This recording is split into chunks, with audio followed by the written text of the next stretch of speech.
long before you and I ever get into the earth and this physical body we're in today. Way, way back in the beginning. Actually, I'm going to start before the beginning. Prior to us, there was absolutely nothing, infinitely empty and still. And yet, Cayce says, in that infinite emptiness was latent the potential to conceive. So, infinite emptiness, how could there be something there to conceive? Think of it like your consciousness, but with no thoughts in it, only this was an infinite consciousness. A singular, infinite consciousness, not moving, not thinking. Now you can see how within that universal consciousness, the potential for creation. And as that consciousness moved and started to create light, the idea of light, and playing with light, stars, and playing with stars, galaxies, on and on until it's light on water over pebbles in a brook, all of this just keeps expressing out of this singular great consciousness. And then Edgar Cayce says this singular logos essence conceived out of a motivation of love and expression, countless points of consciousness in its own image, and we were conceived. In the one, the essence of the logos, think of the logos, that first consciousness, all these individual points of light were conceived. And you are one of those. I think I'm right over here. So, in the many is the one. The Mayans have a story very similar to this, in which the great winged serpent god, considered the logos of their thematic pattern, asked all the essences to put their hearts into this effort of creativity and expression and a magnificent journey of free will. And when they put their hearts into it, all the lights of the stars lit up. And our scientists tell us there are more stars in the visible universe than there are grains of sand on every beach and desert on this planet. So there are countless points. Now here's a key point. Edgar says not all of the souls came here. Only some. But certainly all of us here in the room. Each of us ultimately desires to be creative, expressive, because that was a core motivation of us coming into existence. And each of us has a desire, as bitter as we may become, to love and be loved. And those are the two fundamental essences that motivated the singular to create the many. All right, this is even in Scripture, believe it or not. If you look at the opening section to the Gospel of John, and you look at it in the original Greek, not the English translation, you will actually see the word logos used and the concept. Of course, the English Bibles translate the Greek word to word, but logos in Greek means a lot more than the English word word. I can see some of you can't see it from the back, so let me do something really quick here that I know I can do for you. And I will come back to this in a moment. There you go. Now you can see it, right? Yeah, yes, thank you. Okay. So, it goes like this. One other thing let me explain. In the English translation, the masculine pronoun is used, he. But when you read the original Greek, it is not there. It is used this one. It specifically says this one. Okay? So you're going to see me translate it this way. In the beginning was the Logos, the central essence of all expression of consciousness. And the Logos was with God, and the Logos was God. It's a bit paradoxical, so the writer's trying to hold us into an understanding of this. I think they're trying to cool the room off now. The Logos was with God, and the Logos was God. This one was in the beginning with God, and all things were made through this one. And without this one was not anything made that was made. In this one was life, and the life was the light of humanity. The light shines in the darkness, and the darkness does not overcome it. So this essence of consciousness in the infinity of stillness, and this is the dance we have in meditation: consciousness, stillness, consciousness. This essence of expression in the infinite stillness brought forth countless points of light and gave each one of them free will. Yikes. Yeah. You said a logo says a broader meaning in Greek. What more or less does, what are the meanings of it? What I just described. It is the source or essence of all expression of consciousness. No, but I mean, Logos. logo. In Greek. That's what it means. And you can actually see it when you see Jesus debate with the Pharisees. He uses two Greek words for word. Lalia is the Greek word for what we use in the English word, meaning a word. And so he's arguing with the Pharisees, and he says, the reason you don't understand my Lalian words is because you don't understand my Logan, the essence of the source of all expression. So he's even showing the play. Do you get a feel for it now? Yeah. All of these points are individual consciousnesses with free will. So now they're really dynamic. In the previous, there is a oneness. They haven't moved. They haven't reacted. So you can't tell them from the whole and from the essence. But as soon as an individual consciousness uses its will to react or to express, this individuation process starts, and we all start to become individualized. Individuals within the universal. And actually that was the goal, was for us to use our free will. We were an immature psyche, individualized in the oneness, and allowed to experience it all individually. And the goal was to know yourself, to be yourself, yet one with all of the creation and the source of the Creator. So we have this immature psyche that's been traveling and learning and developing. We're not even into this yet. We're going to get into a body soon, but not yet. We're traveling. We're on a journey of enlightenment. Here are the Edgar Cayce, and you're going to see these throughout my talk. This is the reading number and how many readings are in that section. And if you later want to research it yourself. As the entity moves from sphere to sphere, it seeks its way to the home, or the Om, if you want to get into ethereal things. Home, Om. To the face of the Creator, the Father, the first cause. Cayce identifies the first cause as that the created would be companion to the Creator. So the individual to the universal, the finite to the infinite.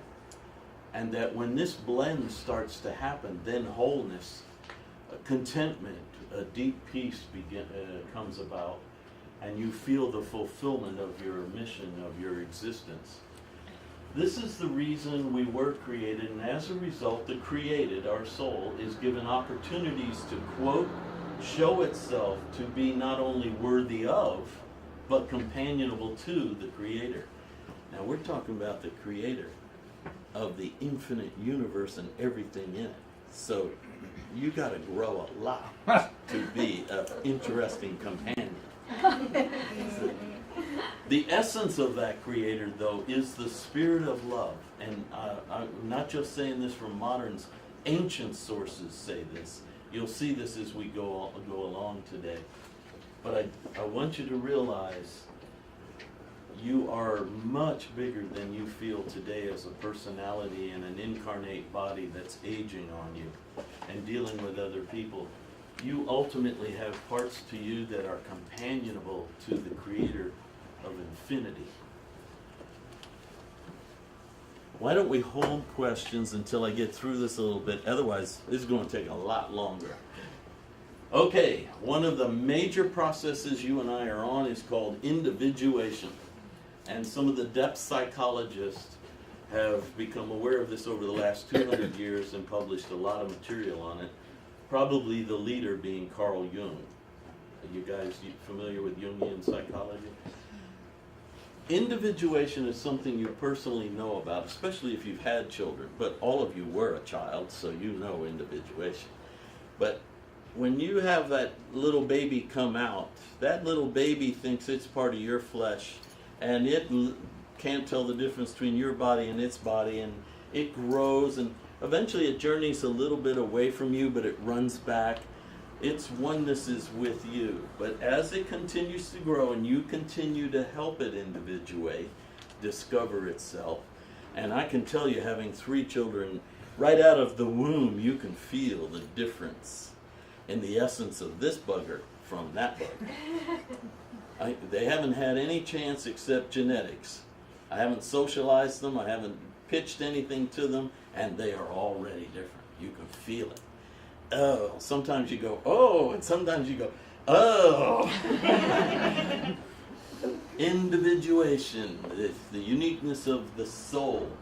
Then they grow and they become teenagers. And now all they want is the keys to the car. They don't want to hear any more of your ideas. They've listened to you. Now they want to go find out for themselves. The same story is true at your soul level. The Creator knew the potential challenges of giving free will.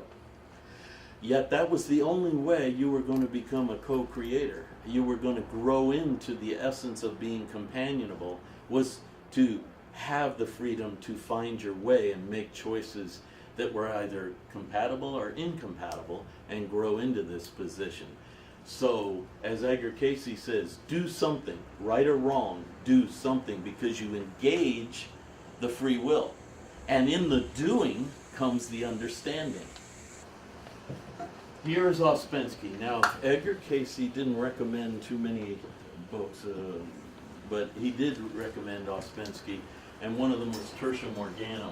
I happen to be quoting from The Psychology of Man's Possible Evolutions, because this relates to what we're dealing with. Our aim is to become one, to have one permanent I. In other words, to discover the real self, yourself, the dynamic self integrated. But in the beginning, Ouspensky says, work means to become more and more divided. You must realize how far you are from being one. And only when you know all these fractions of yourself can work begin on one or more principal I's, around which unity can be built. It would be wrong understanding to unify all the things you find in yourself now. The new I is something you do not know at present. It grows from something you can trust. At first, in separating false personality from you, try to divide yourself into what you call reliable and what you find unreliable.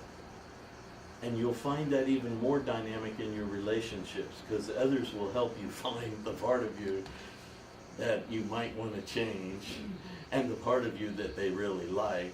And you are doing that within yourself as well. So you are on a process of discovering the real, totally integrated I, and all the aspects that make it richer, and all the aspects that impede it or fracture it.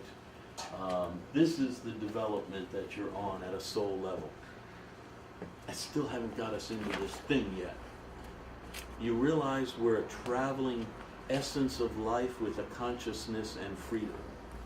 I haven't got us into the 3rd dimension. Now it's time to go to a realm where individuation is really possible. A realm in which we stick you into a singular body separated from everybody else.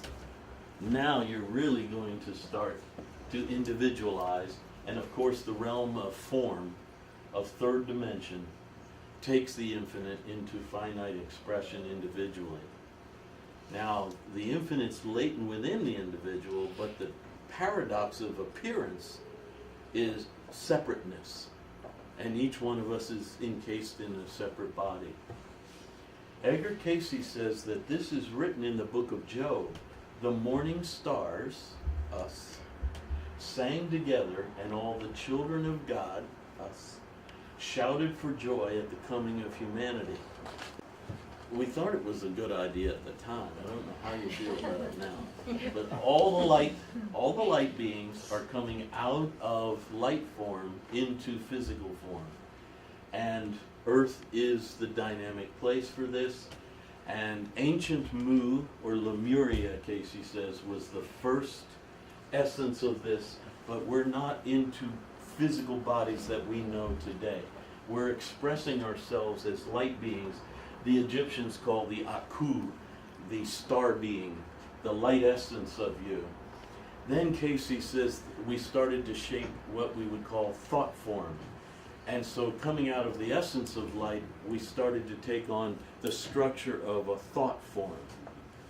He tries to show us that in the one dimension, there is no way you can discover the second dimension. It doesn't exist in the first. It is totally perpendicular to that reality. Therefore, you do have to have an alternate conscious experience, a breakthrough of another dynamic. And once you do, suddenly you're aware of the two dimensions, and you live in two dimensions. But the third dimension doesn't exist in the two. You have to have another breakthrough, a mental lift off beyond any reality in the first and second dimension. This is the fantastic journey of the mind as the builder, Cayce says. And when the mind breaks through, suddenly you perceive the next dimension, and there's the three dimensions. And we know that dimension very well. Now you're all probably thinking, okay, where's John going to draw that next line? Well, here's the fourth dimension. I'm going to take this cube of the third dimension, and I'm going to bring it out here and ask you to use your mind to visualize that cube existing there. Can you see the cube? Can you imagine the cube? Come on, all of you. You paid your money. Get your money's worth. Can you? If you visualize that cube, that is a thought form. You have now shaped this into a structural form of thought only, using your imaginative forces. And that's what we were doing, starting to shape ourselves. So what is happening? A sort of collective being is moving into individuation in thought.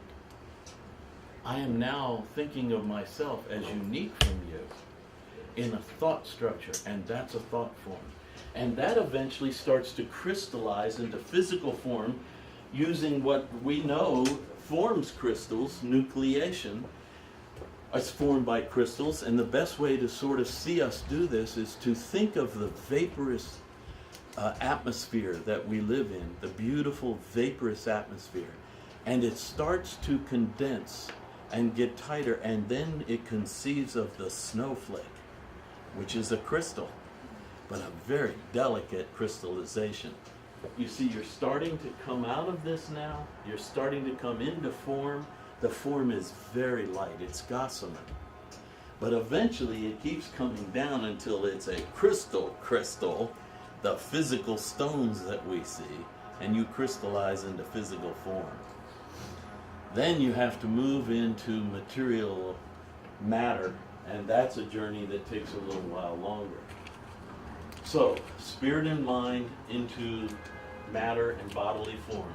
Here is a marvelous sculpture piece from Asia, showing that it happens through the crown chakra, that your divine essence, your life essence, your spirit essence, that comes into the physical form through the crown chakra. Edgar says when the little baby body is developed, and the soft spot or fontanelle in the top of the head, the soul comes in through the fontanelle, pushes itself through the nervous system into the body, and then it's sealed over.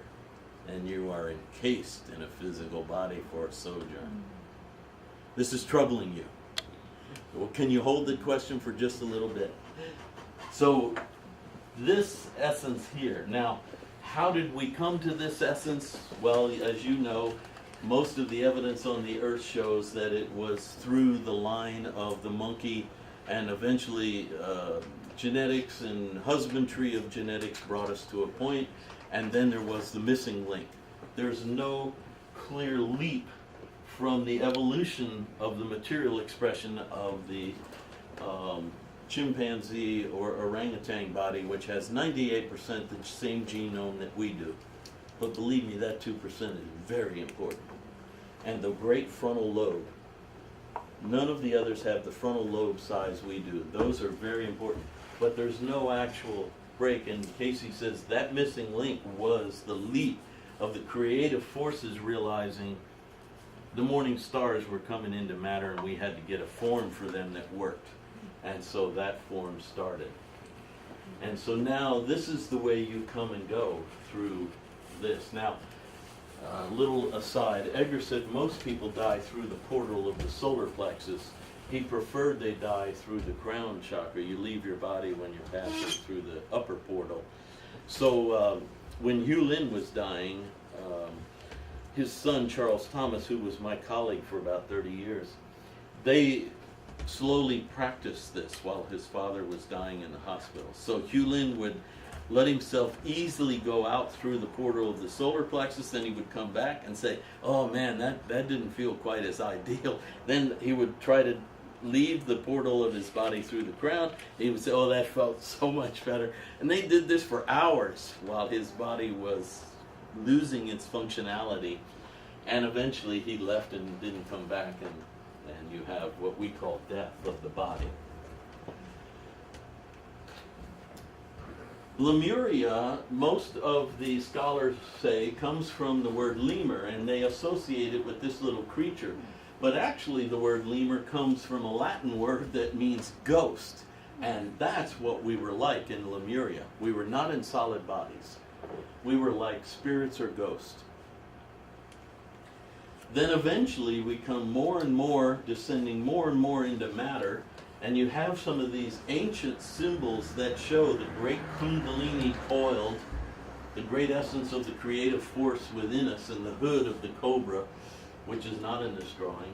And this is not a skill saw, this is a chakra spinning, and the sound of infinity through the conch shell, and of course, lotus blossom. We'll see more of this as we go on. Now, you got to understand, you're bringing in a dynamic light being of the universe into the third dimension of material matter.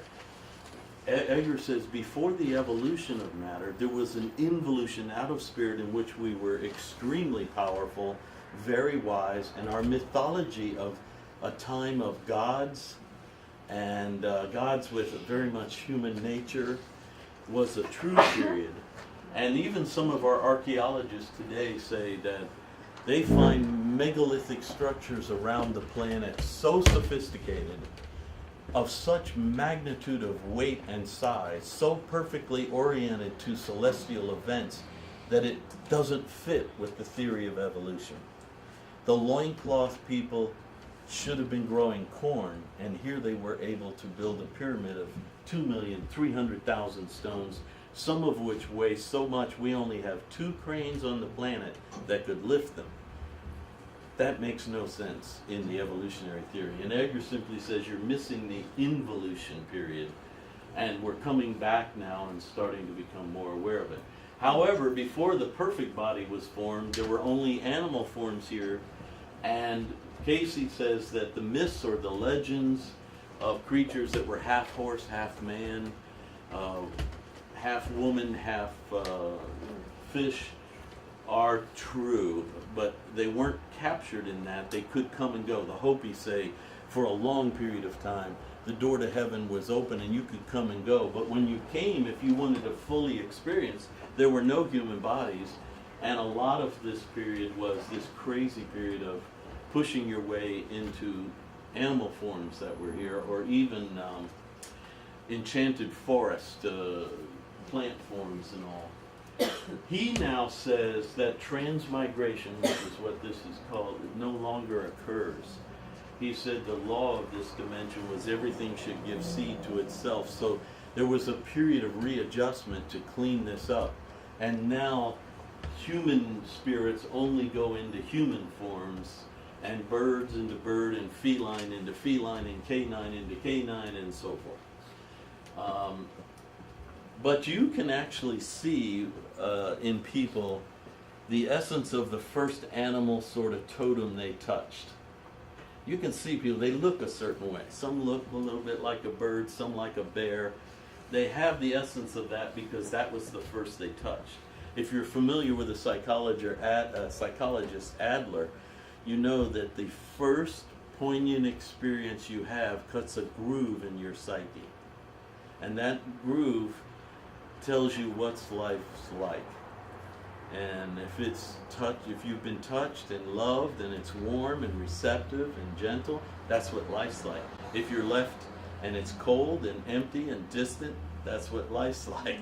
And you grow with that. Well, Cayce says your soul had the same experience, and the first things you experience cut a groove in you, and that groove is an innate expression.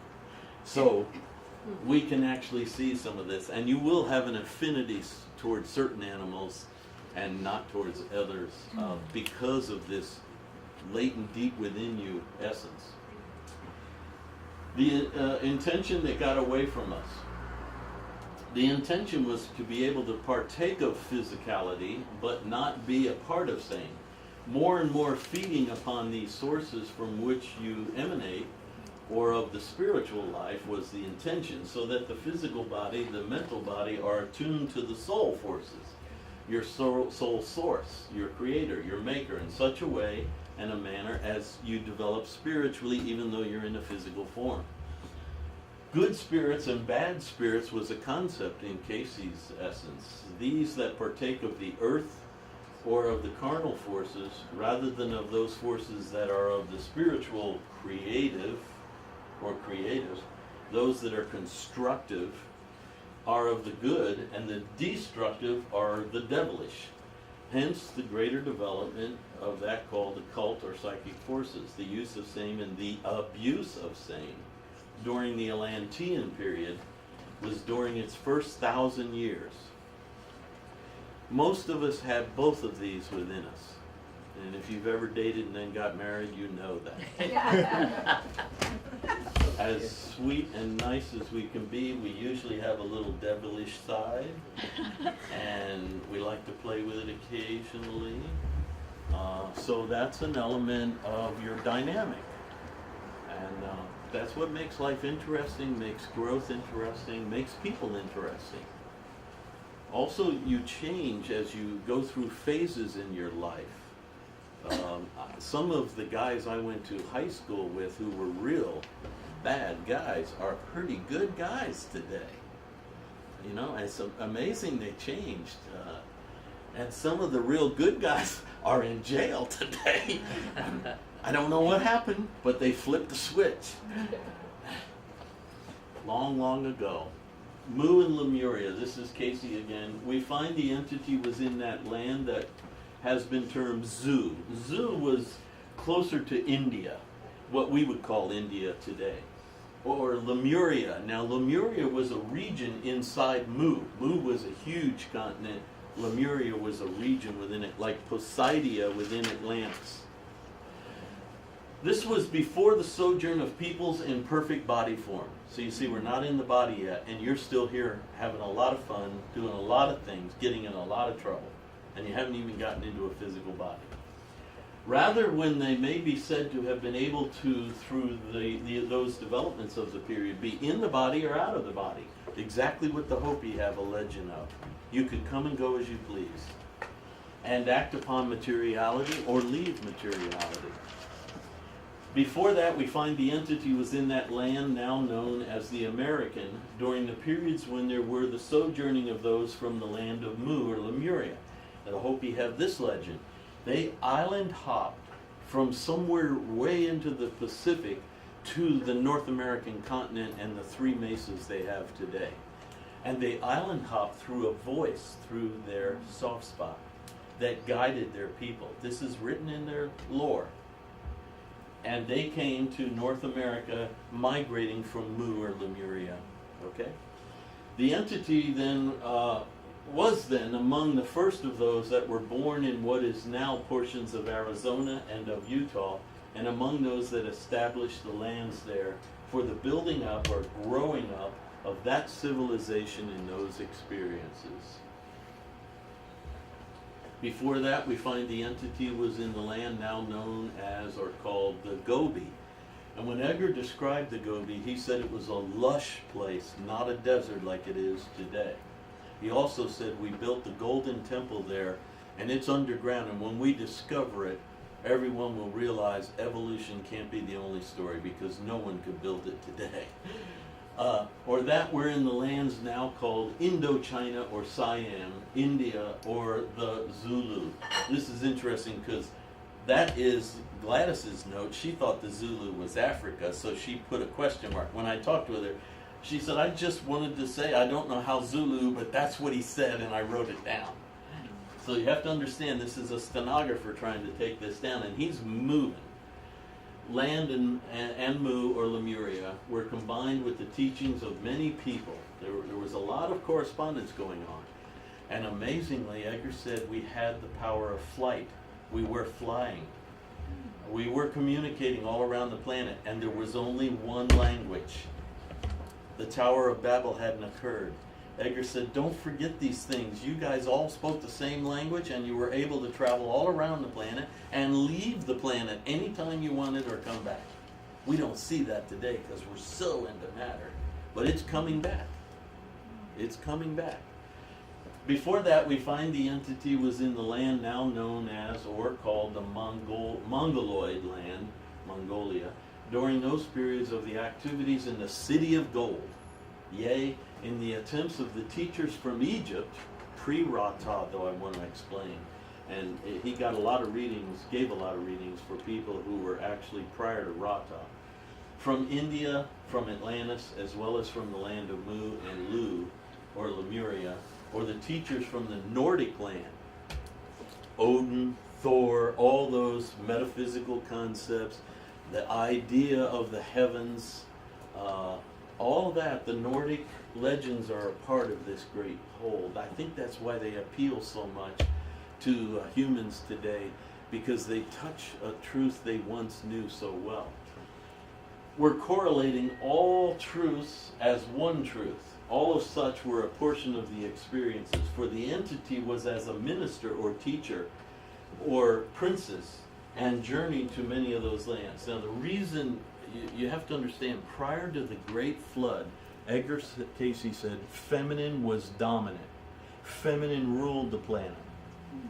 When he would give a reading, as he went back in their past lives, he would hit a period in which the women were all in charge. If you go to Mexico and Monte Alban, the White Mountain in Oaxaca, these ancient people, primitives of course, were the apex of evolution, chopped the top of a mountain off, leveled it, and they built a huge spiritual center there out of stone. Now the archaeologists say that the mountain used to be surrounded by water, so it was a major sea island. And on it is a stela, in which grandmother is holding the mace of power, and on that stela, a stela is a stone record carved with picture and words. She is handing the mace of power to grandson. And Edgar explains that's the shift from the age of feminine or yin to the age of masculine or yang. And we're now shifting towards the harmony of the two. The relationship of infinity to each other, each entity, and that there is no respecter of persons except as to how and why each entity, as a spark of infinity, magnifies or uses its relationship, not for self-indulgence or gratification, but for the glory of that which is the source of light, of all that pertains to light. Most of us, this sort of describes a midlife crisis. You can gain everything: 2 cars in the garage, chicken in the pot, money in the bank, good-looking spouse, and you still ain't happy. And about 40 or 50 you go, I got it all and I'm not happy. This is the why. You haven't touched the source of your existence, that latent thing within you that you ache for, home or om or infinity. And you've got to contact it, whether you're rich or poor, good looking or bad, happy or sad. For every spark of light, whether in the spiritual, the mental, or the material sense, must have its inception in infinity. Now, for a finite being to conceive this, Cayce-Ouspensky's mental breakthrough, you're going to have to break out of finite consciousness. As the peoples were a peaceful peoples, and Plato said originally they were, but eventually they became warriors, their developments took on that form with the developing into the physical material bodies. Now the Hopis say 2 ages passed with no hard physical form. Then the 3rd age, the children of God, their little stories help us get it. The children of God went to Mother God and said, we're in deep trouble. We're in this world. It's possessing us. We can't seem to overcome it. And she creates the blue maize people. That's the first time a material body is made. So we have 2 major ages that go on for millions of years, in which we're here more like ghosts, thought forms, light being.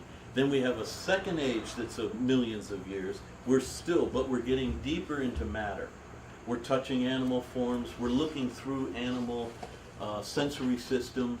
In other words, you could take your mind and go into the nervous system of the animal and look into this dimension, the lowest levels of this dimension, and sense it.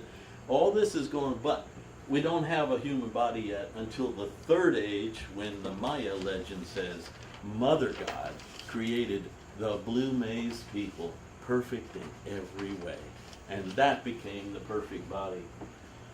The first development, or the using of the elements about them to their own usage, recognizing themselves to be part of that about them. Hence, as to the supplying of that necessary to sustain life enough. What he's touching on here is early Atlanteans didn't masticate food. They drew on the elements of prana, or life essence, around them. Like just breathing in, they were able to take the life essence of the life force in the realm. They didn't have to crush the cellular structure and ingest the life essence out of a physical. It's bizarre, but we're trying to break through to 4th dimensional awareness. So they didn't masticate food.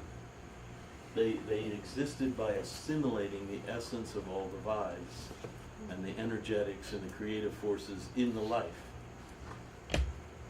It's hard. And then gradually we started with apparel, and we started to get bodily needs going, and we became more and more into matter, deeper and deeper in matter, and the developments in form related to what we have today, and preparing for those things that would pertain to that which would be termed, see, we're still in the aerial or electric age. You were more a dynamic focus of electrical, aerial, auric energy than you were the flesh body with bone and muscle. And you were able to actually transpose yourself from one place to another. So bilocation and all these things that we think are fantastic today were natural to us back then. We did it like more with thought because we were more minds than bodies. It's weird. Okay, here's Cayce's timeline. 4.6 billion years ago, we began to look at the dimension with our great minds and our soul sweeping in soul group, the morning stars. 12 million years ago was the first influx, which he calls the first root race, but we were like ghosts, not in bodies. Then 10 million years ago was the second influx, still in Lemuria, more like thought form projections, crystallizing denser and denser into individualization. And then here comes the Atlantean civilization and the blue maize people, first entry into a body. At first, just like it says in Genesis, the body was androgynous because the soul's androgynous. So the body had male and female. And Edgar explained in one reading that if you had soul buddies in your soul group and they wanted to come in with you and you were in body form, you would conceive, you had both yin and yang within you, you would conceive within you another physical form, birth it so your soul group could start to come in. And these would be really divine people in the temple creating perfect body forms, blue maze body forms, and everybody was coming in, but they were all androgynous. If you read Genesis carefully and you finally get to chapter 2, well, let me show you. In chapter 1, the author's very clever, but we usually miss it. We are created in the image of Elohim, if you read it in Hebrew, Elohim.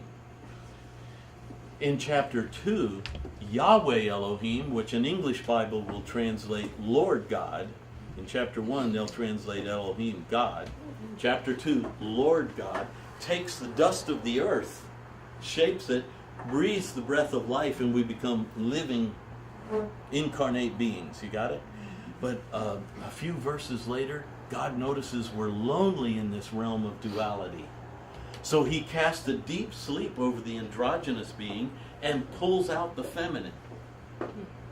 In Hebrew, kava, which literally means in feminine, the life giver, the life essence, and pulls her out. Now, if you knew Hebrew, you'd know that rib and side are the same word. A side of beef, a rib of beef.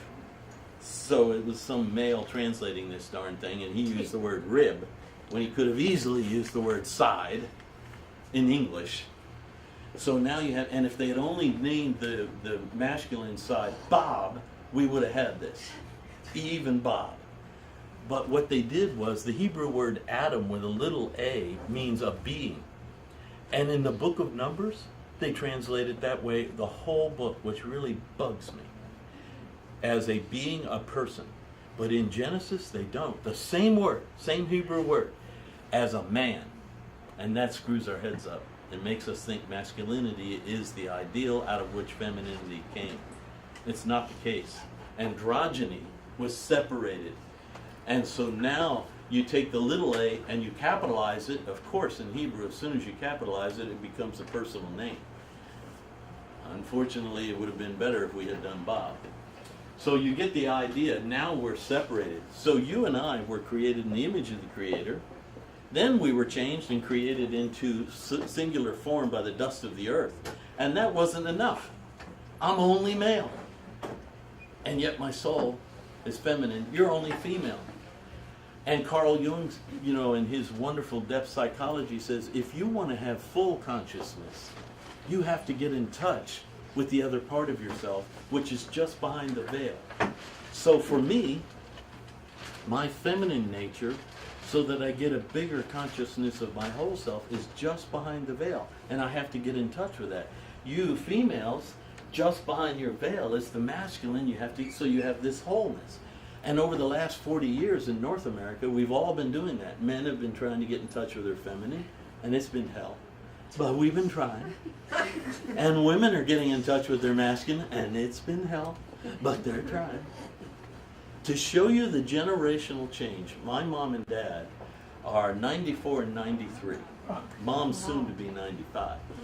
And my dad would come over to my house with my wife and kids, and he would go straight to the dining room table and sit down.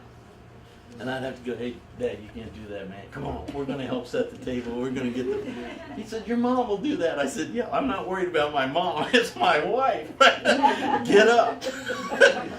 After dinner, he'd get up and go in the other room and say, come on in, let's talk. I said, whoa, we can't do this. Come on back. We're going to help clean up and get everything worked. Your mom will do that. I said, it's not my mom. I'm worried about that. Showing that he had a whole generational perspective, totally different. Well, he's not that way anymore. That was a long time ago. He was 70 back then. That was 20 years ago. Right. He's evolved now. He's evolved. He has a sense of this balance. So let's go through it some more. So the third race really comes in about 106,000 BC. We're divided into two separate bodies, feminine and masculine. Now we don't have an androgynous body. You have feminine and masculine bodies. 50,700 is the first breakup of Atlantis into 5 islands, and then the second breakup, 28,000, and then the Great Flood. Genesis 6, in which the author talks about starting over completely, cleansing the earth, getting rid of the Nephilim and all the sons of God and the daughters of men and all this diversity that got all mucked up. Start over, and now we have the 4th root race, which is the Adamic body that you and I have been using in various forms for about 400,000 years, according to our anthropologists, biologists, and psychologists, archaeologists. About 400,000 years you can find this type of body. But there were various prototypes of it. Oh, when you get older than that, you can't find this body, any remnants of it. Of course, you can't find ghost bones. So you're not going to dig up a Lemurian. Right. You understand? Yeah. What's negativity shifts motivations mean? Negativity shifts motivations. In 50,700 BC, Cayce says, a new attitude developed among the collective group of humanity that fits what he described as the themes that we have: survival of the fittest, everyone for themselves, get all the gusto you can get, the weak should be used, abused, and enslaved, the strong are dominant. And when that theme started to develop, it created negative energies. Animals were subordinate to humans. You conquered them, you killed them, you ate them if you wanted to. See what I mean? All of that shift changed the vibes of the earth. What caused that shift? How did that happen? How did they even What become caused negative the and shift? arrogant? In the course of becoming individual, you became self-aware and lost a sense of the oneness. And therefore, you are you, but I am me. And I lost the sense, no, at one level, you're a part of the whole, the same whole I come from, but that's lost. And the easiest thing you can do with an army is make the enemy out to be less than human, and you now can kill. You see what I'm saying? You tag them with names and stuff, and that separation starts, and then you can be brutal. And if you look at animals and ignore the essence of the spirit of life in them, now you can subordinate them, and you're dominant, and you can do things that are not healthy, not balanced. You see what I'm saying? You have to create the dynamic of, this is me, this is us, we're together, and all the rest are a bunch of jerks. They're weak, they don't know, so let's build an army, let's conquer. So basically, humanity went backwards when they became individuals. Exactly. They de-evolved, and that was the birth of military science and Yep. conquering and all that. What led up to what we're... Exactly. In fact, Cayce said the Atlantis crystal that was focusing solar and stellar energy and was rejuvenating all the bodies, you could come and be rejuvenated. He gave one lady 6,000 years she lived because she came before the crystal, and the radiation coming through the great Atlantis crystal would rejuvenate her chakras and her own cellular energy. Everybody was doing it. They started to shift it using the same, they turned it into the death ray. Right. What we have today. And now they could conquer, subordinate, overcome, kill. And they became the leaders. And that shift, we're still wrestling with that today. We're still wrestling with imperialism and superiority, and we know what's best and you don't. 4th root race is the body you and I are familiar with, 10,500 BC. The earth has been cleansed. The population has dropped severely. Genesis 6, we'll see it in a minute. Population has dropped significantly. There's hardly anyone here. And Edgar says now the goal was to repeople the earth in the Adamic body. And so souls started to come back in with this mission, build temples all around the planet, and breed.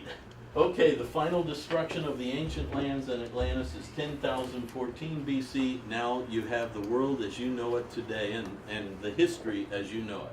This is all the prehistory of the ancient times. In Hebrew, Cain means acquired. Abel, where's Abel? Abel means breath. Abel is the pure essence of yourself. And remember, the author says God loves everything Abel brings forth, because Abel is life, breath, the pure essence of you. Cain is your acquired ego, which God wants you to develop. Know yourself to be yourself. But the first stages of it, Carl Jung even shifts the capital S self as your better self, your higher self. And the little s self is that one that's a little bit devilish, self-gratifying, self-seeking, only interested in itself. And that's the acquired development. And here Cain is just overwhelmed as it's growing with the purity of Abel. The same story with Isis and Osiris and Set and Osiris. Anyway, Cain kills Abel, simply overcomes your gentler self with an ego. But then Cain is very upset as to what has happened and gets in a conversation with God over the death of Abel. And Cain, egoistic self, can be better self or lower self. Sin, God, this is God speaking here. Cain, sin lies at the door of your consciousness. Its desire is for you, but you must master it. Do you see, this is part of our growth? The Cain development within us is part of our growth. And do we grow toward the better self or the lower self, the lesser self? Edgar came straight out and said the only sin is self. All the others are just variations of it. All the others. So, in the dynamics of your judgment on yourself, when you start to get towards selfishness and self-thinking and self-consciousness only, you're getting lonely or more separated, more individualized, you're in trouble.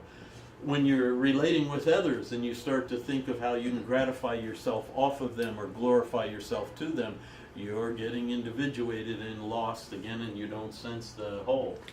So working more with this selfless sort of nature, or your better self for higher purposes, then you start to really take on new things. A good example are your animalistic urges, your human raw urges. Why do we subdue them, temper them? For higher reasons, higher purposes. And when you start doing that, you lift yourself into your higher nature, because you're subduing your lower nature for a purpose that's greater than gratification.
In February of this year, Boston University was doing normal digs for their graduate students to get their PhD in Guatemala. And they We're working in the Guatemalan jungle. As you can see, it's dense, deep, with lots of rolling hills and things. And one of the graduate students happened to notice a little color beneath the leaves and dirt of a mound. So she started digging, and she found a chamber. When she actually dug it out, you can now see that that color was a painting on the limestone wall of this chamber. So they got very excited, and she went and got her top boss, Dr. William Saturno, the head archaeologist leading the expedition, and they dug in there, and they found a chamber of a Mayan calendar maker, a chronicler of the calendar. And they found that he had done the calendar on his wall. And they were very excited. Here's one of his graduate students cleaning the wall. And you can see the faded old images there, but here's what the artist depicted them as. That was the left side, and here's the right side of the wall, as you can see. So I believe this is a woman, and she's telling her husband how to do this more correctly.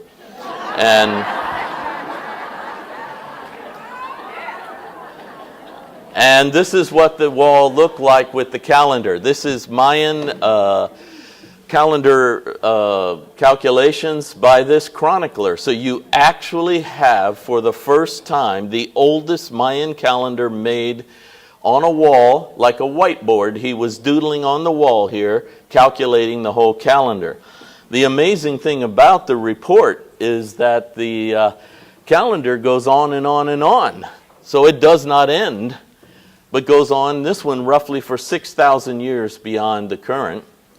So as you can see, Saturno wrote in the journal Science, the Mayan calendar is going to keep going and keep going for billions, trillions, octillions of years into the future, a huge number that we can't even wrap our heads around, he explained. Now, this throws a real cloud on evolution, because everything old should be primitive, and we're the apex of evolution, of course. And here's this Mayan doing chronicler work on a limestone wall that goes millions of years into the future. Why would a loincloth primitive who should be out there growing corn be working on this unless he had a sense of life goes on and on and on? And it was important to know this. And here we've got hard scientists, hard archaeologists finding this discovery. Of course, they were tremendously excited because the 5,128-year cycle that we all understand as the Baktun cycle began August of 3,114 BC and ends December 21st, 2012, which the Aztec Toltecs called the age of movement, the age of change. It actually shifts. And after that comes another age. So they were very excited about the report. They did calculate it goes on for about 6,000 years, but it could keep going on and on because of the way the chronicler had done it. Time seemed to be cyclical, and like a spiral, it just kept ascending. And the date of this chamber is roughly 800 AD, and this is profound insight into the current situation where a lot of people were guessing that the Mayan calendar ends and the world ends. Of course, all the Mayan wise men and women that I ever met in my trips to Guatemala and other Mayan sites always told me that wasn't the case. It just sold a lot of books in the U.S. So there you go. A wonderful little find. Isn't it amazing how she discovered that? I always felt it was important that a woman on the team found it. And I'm sure she got her PhD. Okay, that's all I wanted to do on that. Now let's get to what I'm supposed to be doing here. And I'm going to take you on a journey through Edgar Cayce's insight into the near future of our lives.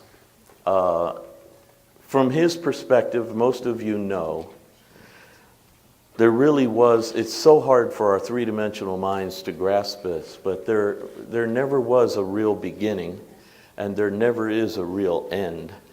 Within a infinite womb of consciousness, we were conceived, and we have been percolating on self-discovery and understanding of the collective, and then knowing yourself to be yourself, and yet one with the whole.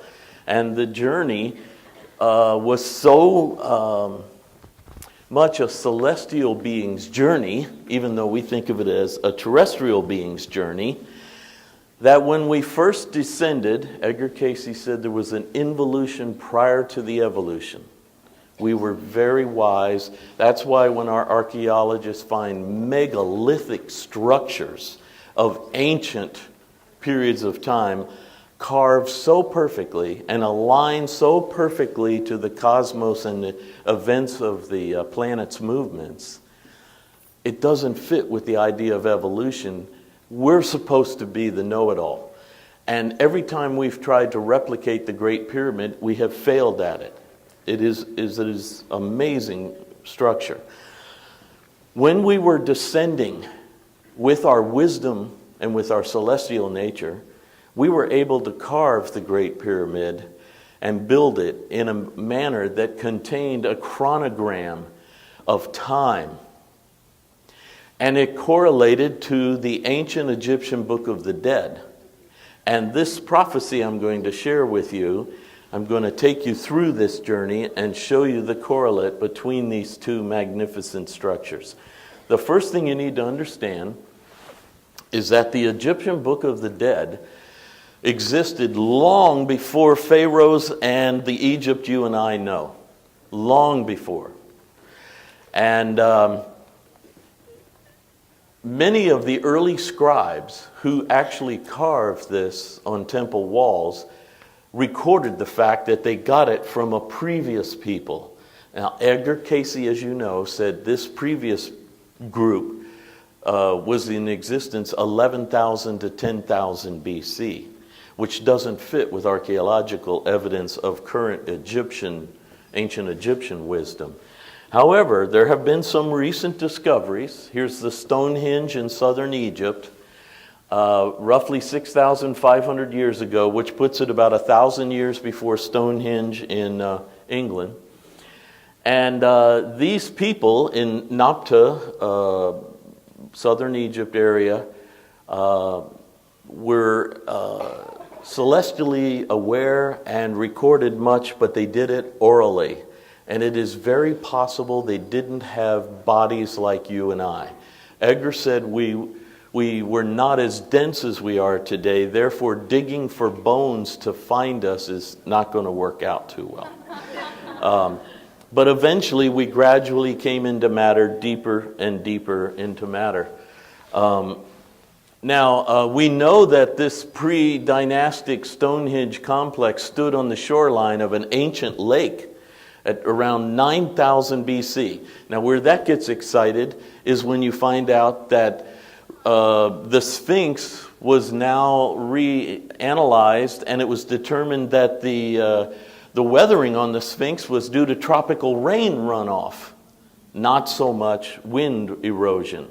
Well, when that discovery occurred, it threw it back to around 9,000 to 11,000 BC, right when Cayce said this existence was going on and this was carved. So that is interesting. Of course, the African monsoon did shift. And by 2,800 BC, the period that fits more with the archaeology we have, desert was beginning to grow there because the monsoon had gone further south. So you did not have the lush plain that you had during the period of the Nabta beings or people. Yet the Egyptian Book of the Dead was conceived by them and held by them orally. The pyramid text was first discovered by Sir Gaston Maspero in 1881. The text was found on the Pyramid of Unas, and Unas ruled roughly around the periods of 2375 BC to 2345. But it was also in Teti's pyramid and in Pepi I and Pepi II. These are all pyramids in Saqqara near the step pyramid of Zoser that most of you are familiar with. These are small pyramids. I've been there. I've been inside them. And